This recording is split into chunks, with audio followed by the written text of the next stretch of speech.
We knew everybody that wanted him, so we were looking at any other high school, any city high school, and I wound up calling Coach Harriet, and they set up a meeting. Me, my son, Zion, and George Smith, and Coach Harriet. Pitch day, offered to him. I looked to the side, I said, that's what you want to do? And you look what you said. Yeah. So he chose JV, wanted to play varsity, at least give it varsity a chance. 7-0 at JV, that's why I say he was 44-2, but he don't count his JV games. But he went undefeated, had a lot of touchdowns. Going into my sophomore year, I was actually the last string quarterback on varsity, so I had to work my way all the way up. And during that time of me working my way up, I knew I was better than those quarterbacks that were ahead of me. But my dad, from the outside looking in, he's like, I don't like this, we can go somewhere else. He was like, Dad, trust me. He was like, what you told me, you gave me your word this spring, what you say?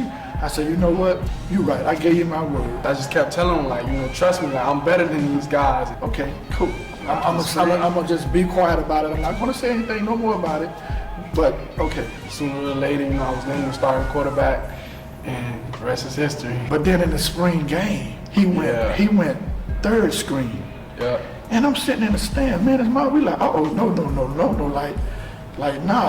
what's going on here? He going third screen. So we like, okay, we left that alone. A week before the De La Salle game, he was named starter. It was all over USA Today, because coming from over town, you don't really come into this prestigious school. I thought it was like a regular game because I know what he can do, so I really didn't think no big about it. But when I walked through the school and I seen all these people and I seen the ESPN cameras, I just got queasy. I got sick. I was like, oh, I'm like, my son on ESPN, I'm like, walking prayer. I said, Lord, please don't let him stink up the place.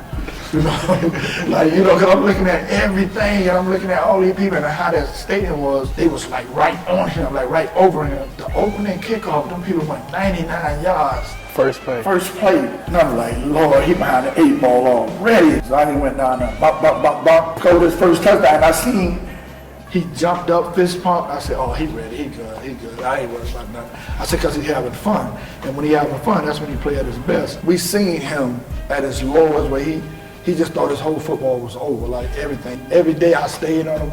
You rehabbing, you doing this, you doing it. He was like, Dad, I'm doing it. I'm like, okay, I'm just making sure. Him having a surgery, we did everything. He sat down as a family, made a decision as a family. I guess he was thinking about it in his head.